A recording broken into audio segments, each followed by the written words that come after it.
It's September 12th, 1987. My name is Major Alan Schaefer, also known as Dutch, U.S. Army veteran, Special Ops Commander, and the only survivor of the Valverde incident. These tapes are my personal testimony. Insurance. Should anything happen to me, what I found won't be lost. My team was brought in to rescue a Guatemala cabinet minister and his aide, who had been captured by guerrilla forces in Valverde. We located the downed helicopter, and the skinned bodies of those aboard hung in nearby trees, seemingly at the hands of guerrilla fighters. After assaulting their camp, it became clear that the mission was a setup. American intelligence had sent us to retrieve the captured agents who had been on recon for future military action. But none of that matters, because while we were clearing out the guerrillas, something was hunting us. An invisible killer tracked us as we made our way to the extraction point. In 24 hours, it wiped out my entire team. Rick Hawkins, Blaine Cooper, Mac Elliott, Billy Soul, Jorge Ramirez, and Al Dillon. The best soldiers I've ever known. Men I trusted with my life were butchered like animals. It was a nightmare. We walked in with guns, but it had perfect camouflage, advanced weaponry, and could see heat. It was strong and smart, a pitiless hunter. I waited, I watched, and when I understood it, when I saw how it hunted, I killed it. As it lay dying, in a final fuck you, it activated an explosive device. I barely escaped that blast. My radiation sickness and the crater of the explosion are the only evidence it ever was here. I've given my official statement to Agent Peter Keyes of the OWLF, but it's become clear I needed to investigate Valverde myself. Keyes was thorough, but he asked all the wrong questions. I mean, we have proof of alien life, but that life sees us as game.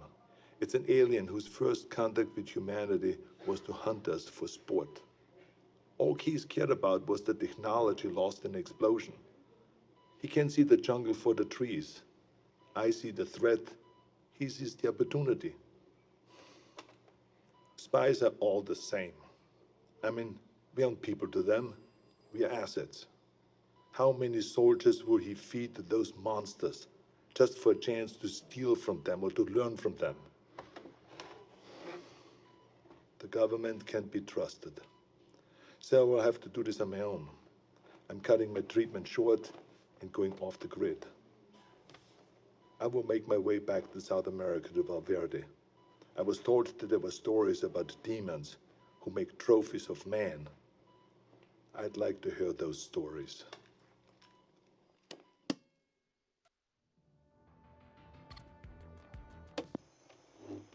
April 8th, 1991.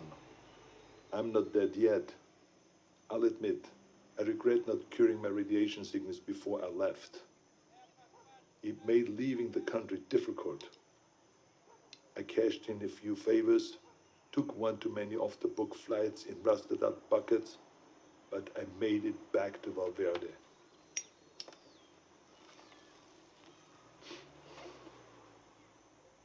The area was on lockdown, sealed by American intelligence for study. The complex centered on a crater from the alien self-destruction. I found the scientists slumming in a local bar. A few drinks, a couple of threads later, he was ready to talk. It wasn't much, barely anything I didn't already know. The blast emitted a form of radiation they'd never seen before. Some believed it was extraterrestrial, some didn't. Either they're not too bright, or there's nothing to find. I decided to let them keep searching in vain. It kept them busy and off my trail. I've been touring villages and small towns using the cover of an author writing about South American folklore. I don't know if any of them bought in, but they took my money and told their stories. The closer they were to the jungle, the more stories of devils in the trees. Some were bullshit, made up on the spot, but some carried consistencies that I couldn't ignore.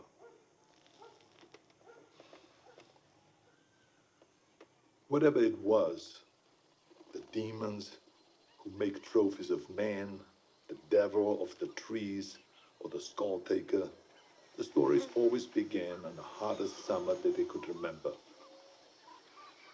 In the summer of 1987, Valverde Valley broke its all-time high in temperatures. They love the heat. It must remind them of home. Everything else confirmed the truth of the stories. Proud warriors skinned and hanged, skulls and spines ripped from their bodies. Maybe it was obvious from the beginning, but it wasn't until I heard the stories that I truly accepted the purpose of these mutilations. I mean, they're taking trophies. They travel impassable distances to hunt us, skin us, and mount us over some alien fireplace on another world. It would be disgusting if it weren't so familiar. Where do I go now? It's been on my mind all year. The takeaway from all this intel is that they've been doing this for decades, centuries maybe. They're coming back, and I need to be there when they do.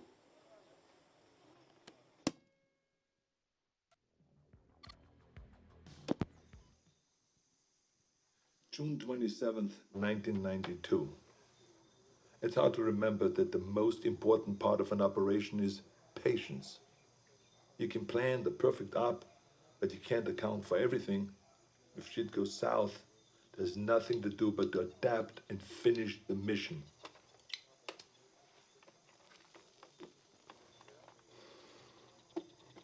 Sometimes you just get lucky. I was in the dock, 10 clicks downriver from the Valverde border, figuring out my next move. I was ready to pack it in. I mean, I thought that I learned everything that I could, that there was nothing left for me to find. The OWLF had abandoned the detonation site a year ago, and I thought that they already shipped back to America. That's when I saw Agent Peter Keyes tie his skiff to the dock. I mean, I haven't seen Keyes since I gave my official statement to him. It was impossible, but there he was with three of his buddies, all agents. I mean, the clean, tidy outfits give them away all the time. I mean, they don't want to get down in the dirt, you see. That's what they pay soldiers to do. Keyes walked up, looked right at me, and shook my hand. I mean, with the radiation sickness, I've lost a lot of weight, so I thought that he maybe would not recognize me. But then he greeted me like we were old pals. Keyes is a good spy, saying nothing, implying everything. We spent the next few hours trading war stories at the bar. If you had heard us, you would never have suspected we were trading intel on an alien manhunter. His cover was that they have been looking for a serial killer, a sadist who has been operating in the area for years, hunting people like animals and then skinning them alive. Keyes wanted to talk about the monster, so it all came out in the cover story. In many ways, they were just a few steps behind, surveying villages for information, locating witnesses. He did confirm one thing that I only considered. He told me how the killer chose his victims. They were always armed.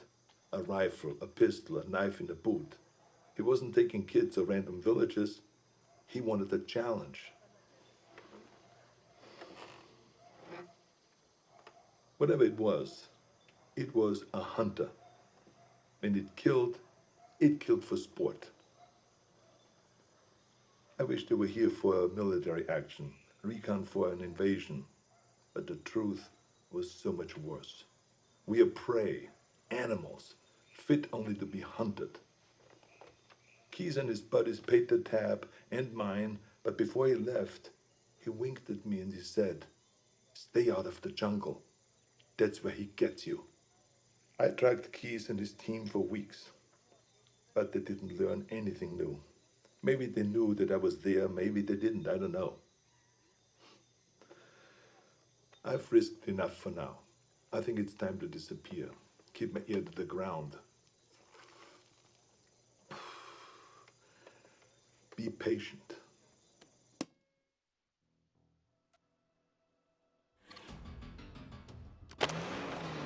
March 3rd, 1996, Zaire. I thought I could wait. I thought that I could hold back and make my move at the right time. I couldn't. Fuck. I had to find them. I needed to hunt it or let it hunt me. I joined up with any private military company that was headed into the hot zone. I pulled every string, cashed out every favor just to follow the sweat and the death that attracted the demon. I eventually put together a team myself. Lost soldiers and haunted men, willing to fight and to die wherever I led them. They thought that I was a legend, and I let them believe that. I'm quiet and good in what I do. They needed them to see me as a legend, so that they could take them to die in a sweltering jungle. We went on more missions than I can remember. We didn't fire until we were fired at. They thought that it was my code. It wasn't. I was waiting and watching. Our last mission was an evac up in the Congo. A private munition base had gone dark. When we arrived, they'd been dead for days. Bodies strung up on floodlights around the base, all of them skinned, some missing skulls and spines. We secured the site and waited for backup to arrive. In the heat of the day, I stared into the waves of heat coming off the concrete, thinking that any minute they might come alive as the invisible killer. And then they did. I didn't wait. I unloaded every round I had. Trusting me, my team fired in the same direction. It wasn't the first time I'd done it, but this time I knew what I was looking for. It was so fast, we couldn't hit it. We panicked, and stray rounds struck the crate of RPGs. And that explosion hit other munitions that exploded. By the time the smoke cleared, the demon was dead, but so were all my men. I took samples of its blood, pieces of its anatomy, and what tech that I could salvage. And then I burned everything. Then it disappeared. I never checked in with HQ. As far as I know, I was counted among the dead.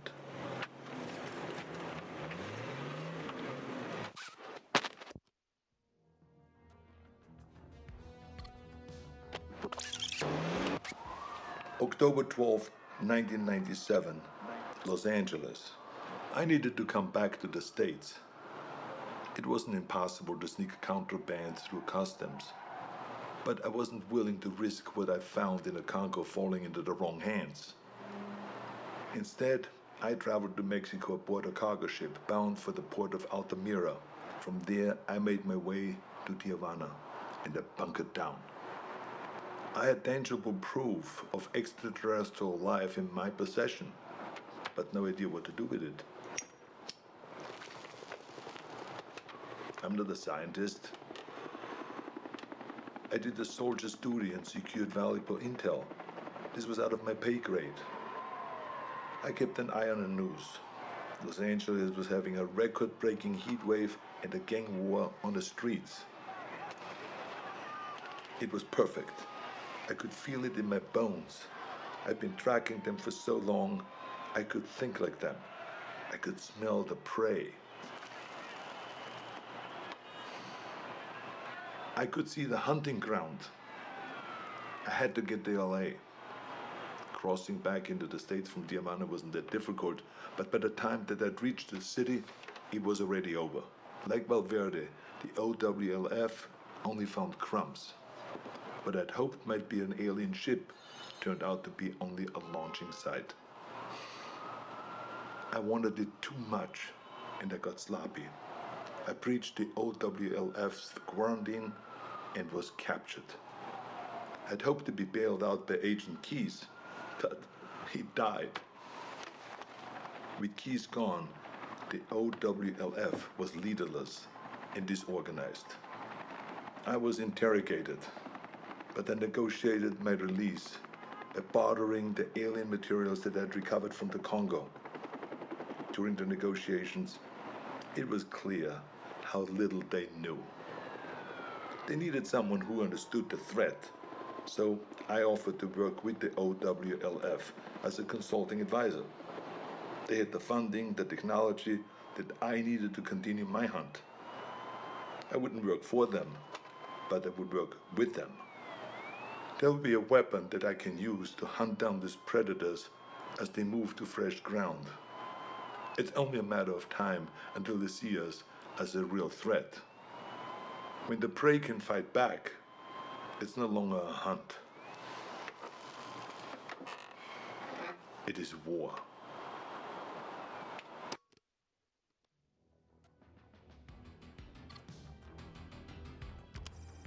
March 3rd, 2008.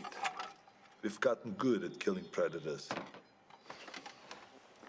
Every time we find one, we come back with more tech, more research, and the OWLF's funding goes up. Together, we have gotten stronger and more efficient. For a time, the aliens were surprisingly predictable. They had no idea that we knew so much about them. But that began to change. They sent better hunters every time. They're beginning to see us as a threat. Or we've become a more worthy prize. Maybe both.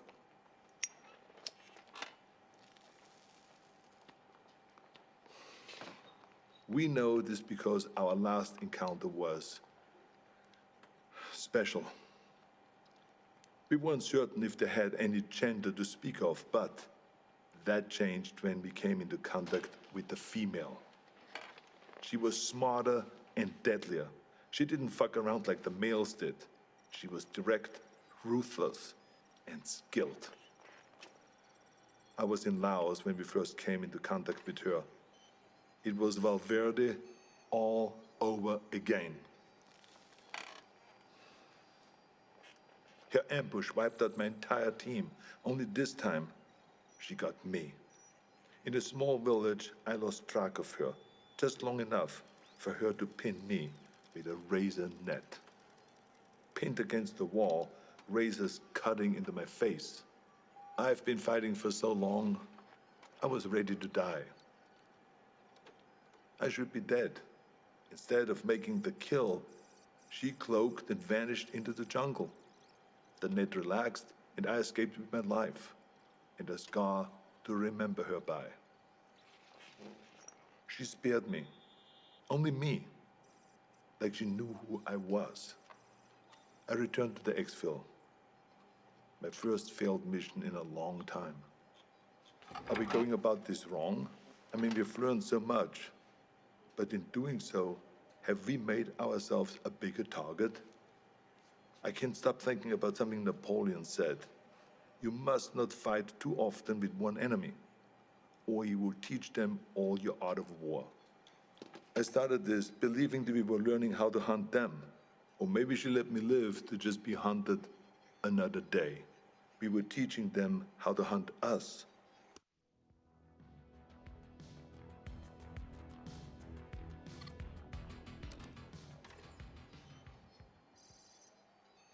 January 13th, 2019. I knew that the Predator's deployment to Earth would make it impossible to keep all of this a secret. Sooner or later, there would be another player on the board. I'd hoped that it would be another agency, one that understood and respected the threat. Project Stargazer. Our initial intelligence on Stargazer was that they were capable, funded, but inexperienced. But they were smart. They took the OWLF's funding and got it shut down. Everyone we could identify in their group was a disavowed member of another agency, including the OWLF. Lacking strong leadership and a clear directive, they were sloppy and arrogant. They were aware of the Predator's threat, and while they had many of the pieces, they struggled to see the bigger picture. Stargazer was so far behind that we didn't see them as a threat until the event in Mexico. The recovered Predator escape pod was an extraordinary find for Stargazer, but the death toll was a heavy price to pay for taking a predator captive. My task force has many directives, but one of the most primary is we do not take captives. Retrieve technology, corpses, and other intelligence. But there's no value in a live predator, only liability. The enemy does not want peace. The enemy does not negotiate. Its only drive on Earth is to hunt. What we might learn from a captive predator would never be worth the risk to our people. Stargazer didn't learn from their mistakes, and the technology they've recovered has only made them cocky. When the government cut ties to the agency, it should have shuttered their project permanently, but they only shifted their goals. Guerrilla factions and private military companies are being contracted by Stargazer to set up bases and equipment in locations that we have identified as ideal hunting grounds. We believe that the former intelligence project is setting itself up to be a fully independent dealer of otherworldly arms. This is the worst-case scenario. Hostile forces will use those weapons on their enemies, and they will use them on us. All the while, the true enemy stalks us unseen. It's a distraction mankind can't afford. Stargazer will have to be dealt with.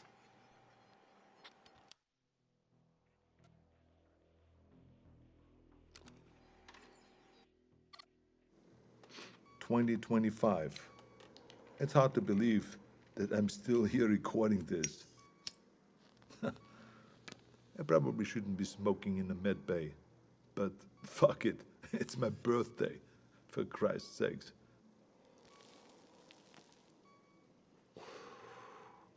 I turned 78 today, but I'm out there hunting. I should be retired. I should be doing anything but this.